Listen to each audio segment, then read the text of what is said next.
Unlike the other stars that we have mentioned, Miss Marlene Dietrich admits, nay boasts of, the influence upon her career of a man.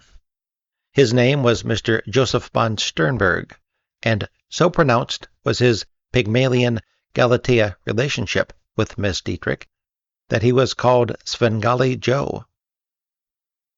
In his book Fun in a Chinese Laundry, though every other page is wet with the author's tears at people's ingratitude, there is one that is scorched with rage, that is Trilby's openness on this subject. Nevertheless, he does not deny that she was his invention. From this we learn, though the knowledge of it is no earthly use, that while beauty in art is simply the pattern made by means that are adapted to an end, in life it is not a woman but a man's idea of a woman. In the case of Miss Dietrich, the permissiveness that has now engulfed civilization went a step nearer the precipice. It was only natural that it should. She arrived later than Miss Garbo, stayed longer, and came from a country where existence of sin is at least acknowledged. And the morality of her films would not have been subjected to quite so much scrutiny. She was not a Goldwyn property. When she appeared in Shanghai Express, she played the part of a white, or scarlet, woman drumming up yellow trade. Critics claiming to be reasonably broad-minded were outraged. This was partly because, in the eyes of the elders, she had sunk lower, but also because she patently did not share Miss Christie's remorse for her past. She did her hair 5 different ways in one train journey, and gave every impression of doing, with great aplomb, what she knew very well how to do.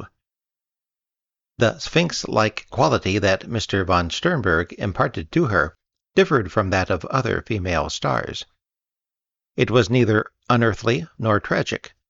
It was mocking. It held her within the great tradition, allowing audiences to read into her mask whatever secret yearnings they wished to, and to garland her neck with their dream as though she were a visitor to Polynesia. But this particular enigma variation was also an expedient. When Miss Dietrich first arrived in California, she was less sure of the American language than she later became. It was therefore best for her to murmur her veiled way through various captions with as little passion as possible. Most of her strength seemed to go into the raising and lowering of her eyelashes. No wonder they were at least an inch long. By the time she finally ended her association with her mentor, her image was faultless. Quite rightly, she never made any drastic alterations, even to her lighting. She feared to lose the love of Paramount, even of the whole world. To save her fabulous face and nod distantly to changing fashions, she extended the immaculate mockery that she habitually lavished on men to include the movie industry itself. In a film called The Café of Seven Sinners, Miss Dietrich played a woman so wicked that even her street clothes were backless. Mr. Broderick Crawford had to pummel her into agreeing not to drag the fair name of Mr. John Wayne in the dust by marrying him. Convinced, she sailed away from Singapore to higher heels and thicker marabou. In the last moments of this picture, we see her asking the ship's doctor for a cigarette. "You're a real pal, Doc," she says. This line is clearly not a caption, and another actress might have accompanied the words with a playful punch on the biceps. But not the imperturbable Miss D. She murmurs the words languorously, as though she were in bed with the doctor, and turns toward him a face half shrouded by a diagonal eye veil. The lashes of one eye poke through the black net like arms of mute appeal. In the other is the famous equivocal expression. In spite of the jarring American slang, no breach of style has been permitted. Glamour omnia vincit.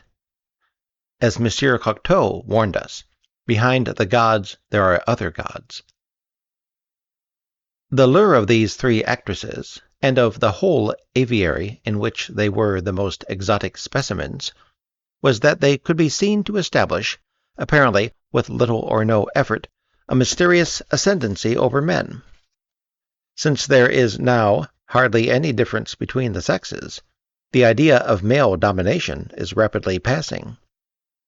Women have decided to conquer by protest a world they failed to win by seduction. Consequently, the sight of any kind of exploitation of femininity brings back nothing but the humiliating memory of previous defeat. Not only long cigarette holders and slave bangles, but the very idea of a vamp has turned out to be a passing fashion. With whatever affection we may look back on the movies of Miss Dietrich, we must never forget that the film industry has produced some personalities who were beyond time. These fixed stars had few or no imitators other than stage mimics, and yet, perhaps I should write, and therefore, they were greater in terms of style than any of the players we have mentioned so far. Mr. Harpo Marx and Senorita Carmen Miranda, for instance, were people we could not have invented if we had sat up all night. They embodied nobody's dream but their own. They were what the writer Mr. Philip O'Connor would call autofacts. The greatest autofact of all was Miss Mae West. She claims that through the long, dark years of the Depression, she upheld the movie industry single-handed, though, as she would undoubtedly say, hands had nothing to do with it. When her films were first shown in England, they were publicized as bringing new hope to women who might otherwise have given up. This doesn't seem very likely. She could be imitated, and frequently was, by men in drag, but no woman would have had the nerve to seriously attempt to convert to her own private use such luxurious self-glorification. Nor would any man I can think of have felt able to cope with her demands. There was in all her work an element of self-mockery. Self-mockery is a technique that all of us may as well learn. Individuality is feared by those who have none. Therefore a stylist must expect to be viewed, if not with terror, then with contempt, which is to fear what glucose is to sugar. This does not mean that anyone should ever sink so low as to disparage himself in the presence of his enemies, but he may indulge his style with such obvious relish that a part of his personality detaches itself from the rest and sits with the audience, sharing at least the general incredulity at the behavior of the actor. This, according to Sir Max Beerbohm, is what Miss Bernhardt always did. Even in her most terrific moments, he tells us, one half of her soul was in the position of a spectator. No one is obliged to ingratiate himself with his audience, but should he wish to do so, this is one way in which it can be done without loss of dignity. A lot of actors and actresses are said by critics to display a gift for self-mockery, when really they are doing no such thing. Miss Judy Garland, for instance, was ready at any moment to black out a tooth or put on 15-inch shoes. This kind of thing was not true self-mockery. It never made her audiences think of her as a freak. They knew that she and the character she was playing remained their sweet, composite self beneath the grotesque disguise. Indeed, for the moment, she became all the sweeter because her antics appeared to be desperate measures to which her need to hear our laughter had driven her. She never for a second made fun of her pathological greed for fame. Really, what she was doing was clowning. Because pathos was her lifestyle, the world forgave her, but in general, clowns are a detestable subhuman race, forever raucously inviting us to laugh at accidents befalling ill-favored victims. Miss West was never guilty of anything so styleless as slapstick. Self-defilement was not for her. On the contrary, she exuded self-gratification as hemp flowers secrete resin. The most we can say is that this essence was occasionally spiced with a pinch of wit, as when in Go West, Young Man, wearing a skin-tight black dress, she walked down a garden path behind a huge black sow. The beery breath of clowning would have tarnished her image. This was seen to be so when finally she was cast opposite Mr. W.C. Fields. Though he was not truly a clown, he had such a harsh personality that, in its chilling air, the orchid of Miss West's style could not blossom. The film was a failure. This disaster may have been an instance of what film historians will one day come to call Brooks's first law. When interviewed in New York by a member of the staff of Sight and Sound, Miss Louise Brooks explained that, if the front office began, like Dr. Frankenstein, to fear the power of one of its creations, someone was sent to persuade the star in question to make a real stinker, so that she could then be killed off without too loud a cry of anguish from the fans. Even if, in Hollywood's estimation, Miss Brooks is no longer alive, no one can say she is not still kicking. Until the making of My Little Chickadee, Miss West had it all her own way. She played opposite men as handsome as Mr. Cary Grant and as vast as Mr. Victor McLagan. She was given stories in which, after a prolonged build-up, she undulated through saloon brawls, police gunfights, and even Salvation Army jam sessions without bursting a single seam of her female impersonation clothes. This was surprising, for she looked as though she had grown up in them, and she had grown up.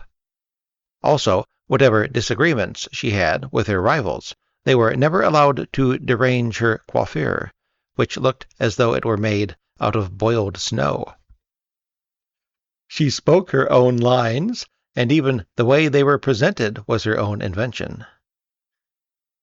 At a period in movie history when the director's word was law to everyone but Miss Davis, Miss West insisted that her jokes be followed by a slow fade-out.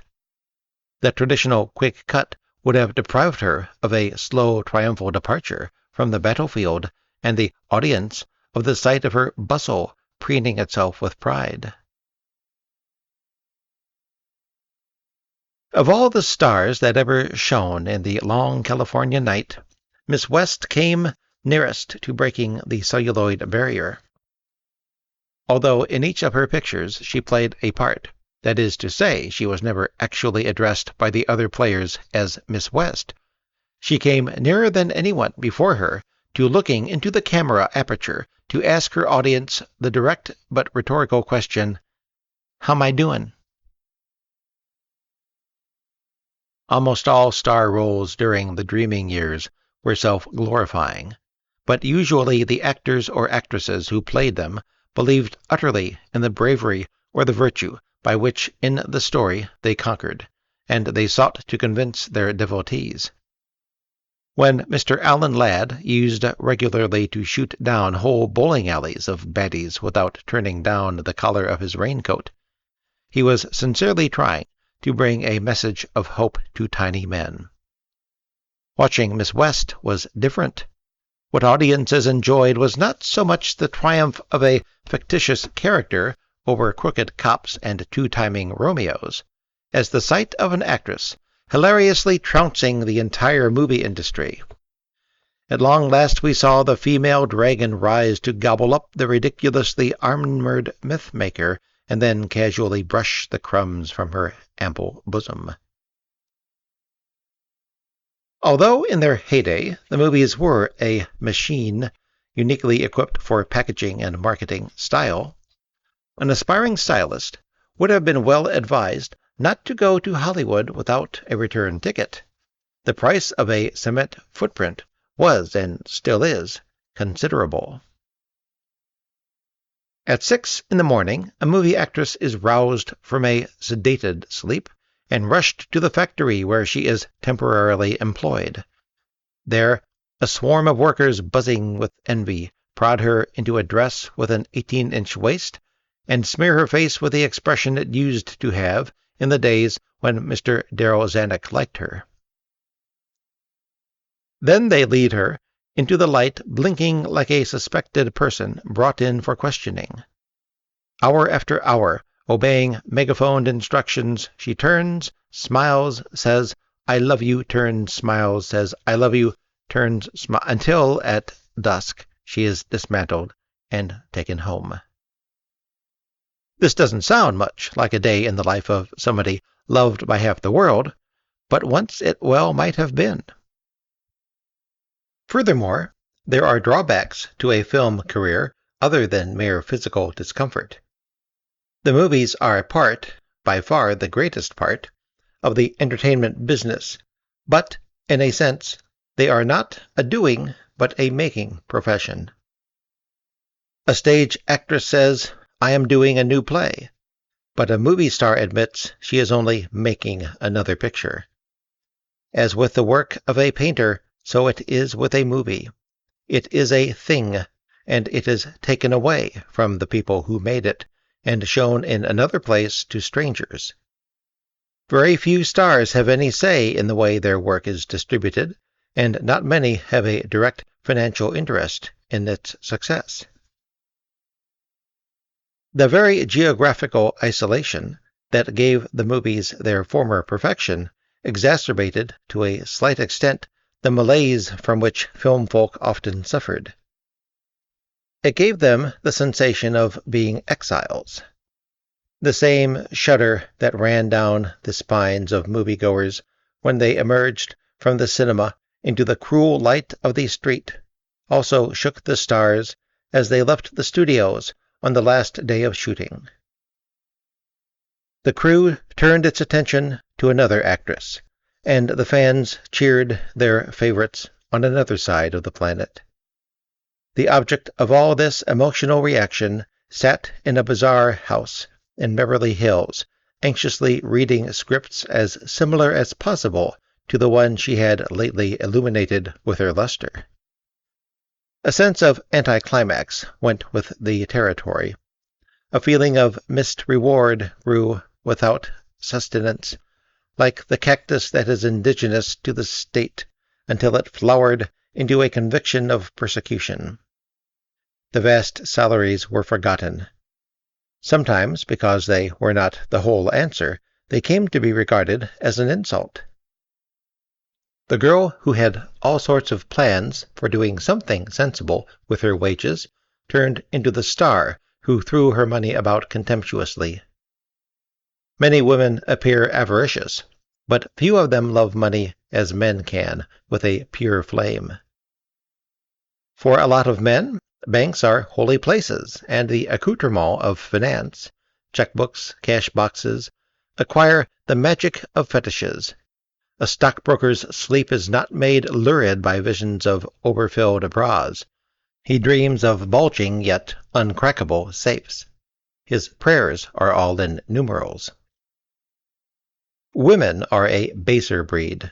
Before they can enjoy riches, they must convert them into things: houses, furs, or, as in the case of Miss Paulette Goddard, diamonds.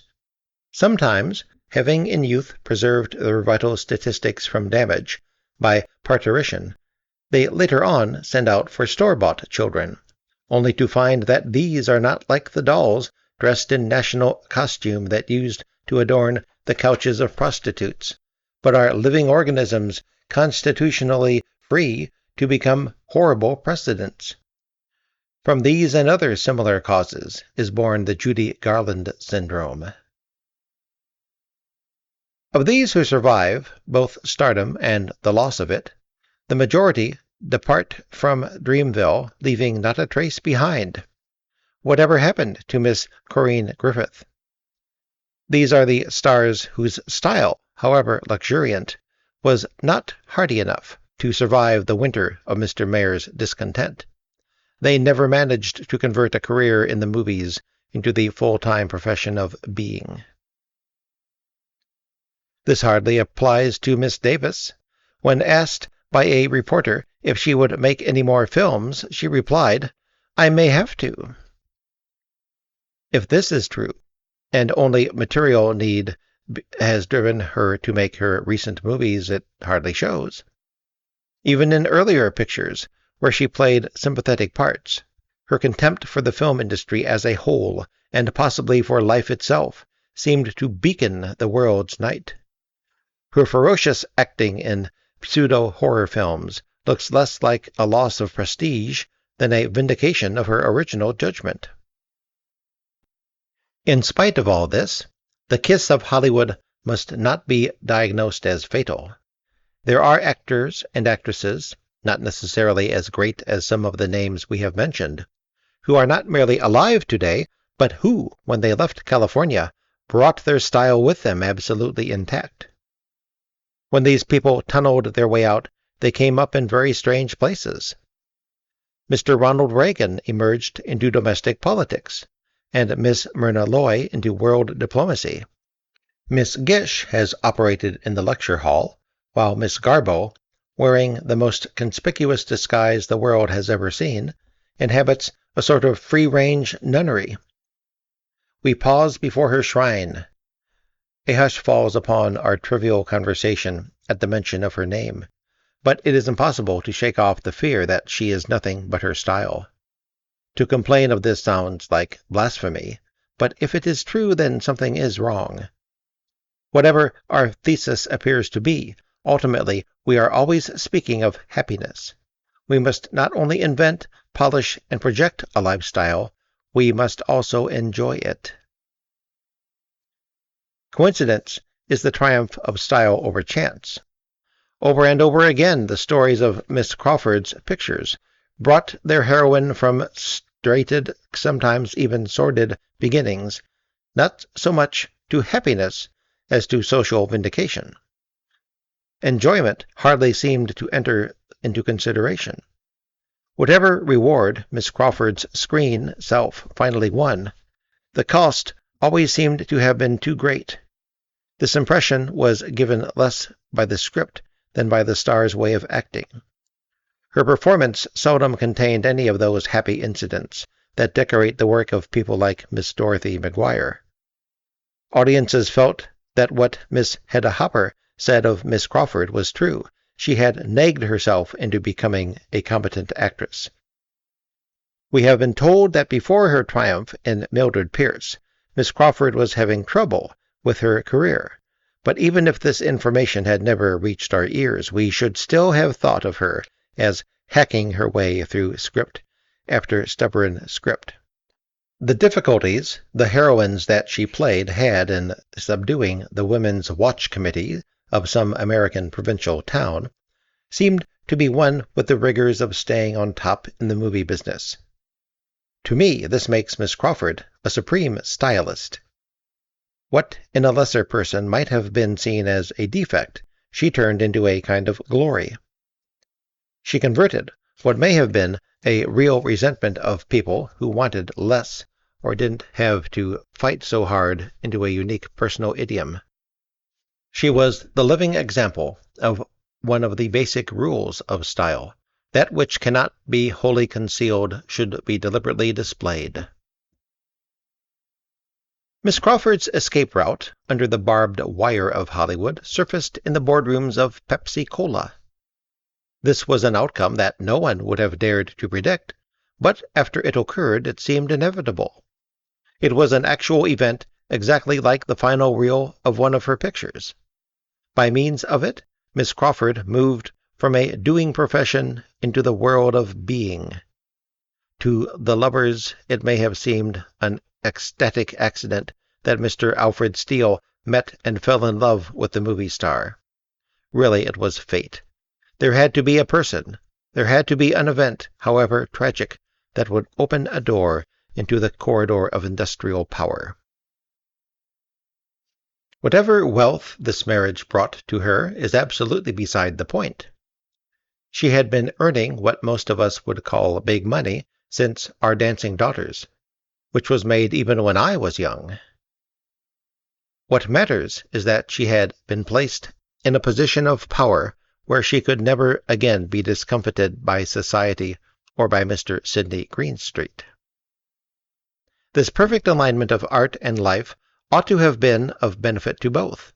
However dull they may have been before Mrs. Steele enlivened them with her presence, Pepsi board meetings must surely have acquired all the glamour of a Technicolor wide-screen first feature, while doubtless the real situation gave to the star's performance the kiss, or rather the bite, of life. While being feted at the National Film Theatre in London, Miss Crawford was asked why she had never gone on the stage. "Because then," she replied, "I would be as nervous all the time as I am now." If she was scared, it certainly didn't show. She seemed incandescent with self-assurance. When, for this public appearance, she arrived at the theatre, I saw Miss Crawford in real life. A car as long as the Thames drew up outside the cinema, and from it stepped those two now famous children. They stood in the lobby looking bewildered, and no wonder, for after 2 or 3 minutes, Miss Crawford alighted from the same car and kissed the two of them as though she hadn't seen them for months. I was standing halfway up a short flight of stairs to get a good view. She looked at me for only a moment before her hosts took her attention, but when she had gone through the stage door, I felt impelled to turn around and see if my silhouette had been burned on the wall behind me, as were the images of certain victims of Hiroshima. Another star who has made a similarly seamless transition from the movies to real life is Miss Dietrich. She differs from Miss Crawford in that she was born not to rule but to love. When asked at a press interview why the tender passion took up so much of her time, she replied with another question: "What else is there?" Naturally, holding these views, she did not leave Hollywood for the big business, but for the halls. In her films, she constantly played the part of a woman who became a cabaret singer: Blonde Venus, Song of Songs, Seven Sinners. Nothing has changed except that we now sit where once the cameras stood. Strictly speaking, the form of entertainment that she has chosen to give us went out of fashion when her movie career was at its height. It is a tribute to the force of Miss Dietrich's personality that she has been able to reverse for a while the laws of time and bring vaudeville back to life. In her act, she wears pretty clothes, smiles, and sings, just as Miss Ida Barr and Miss Nora Bayes did long ago. Miss Dietrich has made so bold as to state publicly that she never liked acting for the screen. Among the objections she lists is having to sit still at every morning while, under the instructions of a continuity girl, a dresser placed each separate hair of the star's head back into the position it had occupied yesterday evening when the cameras stopped. While understanding this grievance, we can't help feeling that a deeper cause for grievance is the fact that movies put a film, literally, between the lady and her admirers. Proof of this can easily be found by observing the stage performance. Miss Dietrich hardly sings at all. From buttered lips she breathes a few idiotic moans which pencil in the tune as written. What brings the audience, and more particularly the performer, to life is the applause at the evening's end. To public acclamation she responds with every feminine reaction possible outside the bedroom. Indeed, the unique quality of her show is that it is almost tonally sexless, but wholly loving. As long as the curtain goes up and down for her curtain calls, she is by turns humble, teasing, happy, moved. At one moment she marches triumphantly through the center opening of the curtain. At another she seeps around the side of the proscenium. One bouquet she will receive diffidently, another eagerly. After a while it is Miss Dietrich's reception of our applause that we cheer, and in return we ourselves are cheered at seeing time defeated by what one might call a probity of style. All these movie people who now rule the stage or big business or politics do so not merely because their fame provides a sort of tourist attraction, but because the style they learned through the disciplines of acting for the movies has made them, in any sphere of activity, invincible. Before the end. Once we have mastered the gestures, the voice, and the words that will express our chosen image of ourselves, we are prepared to leave that place that has so far been our hermit's cave, our athlete's gymnasium, our actor's sound booth. Having progressed from making to doing to being, we are ready to move out into the world. If sophistication is a matter of being in control of our primary reactions, we may now be sophisticated. At least we shall be fairly confident of ourselves, and may, with any luck, be confident of others. Our object will be to enjoy ourselves, but to make sure that our names are permanently on the cast list, it will be advisable to be of interest to others. This aim must never be confused with the desire to be popular. We must never be rude unintentionally, and very seldom by design, but we must accept right from the beginning of our career as a stylist that a clearly marked personality cannot be universally liked. If offense is given, it may lead to our being struck off one person's visiting list, but this will almost certainly lead to our being welcomed elsewhere. The whole question of a stylist's relations with society is very subtle. Style is its own reward, but the fringe benefits of fame, money, and power, which spring from the public projection of style, are so great that at times it is difficult not to write as though the winning of them were the real object of style. This is not so. Other people are a mistake, or if that seems too sweeping a statement, concern for others is a mistake. This relationship between a stylist and his public is usually mutual. Very few people bother about the welfare of anyone with a highly developed style. This is an aspect of Mr. E.M. Forster's civilized apathy. Style is a shield, style is a sword, style is a crown, and style is also an automatic invitation card to the party at the end of the world.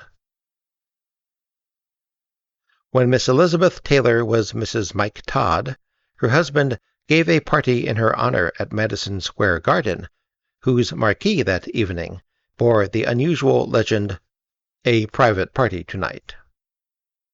Of this occasion, Miss Taylor later said, "It was a shambles, when all we'd wanted was a cozy get-together with 18,000 of our closest friends."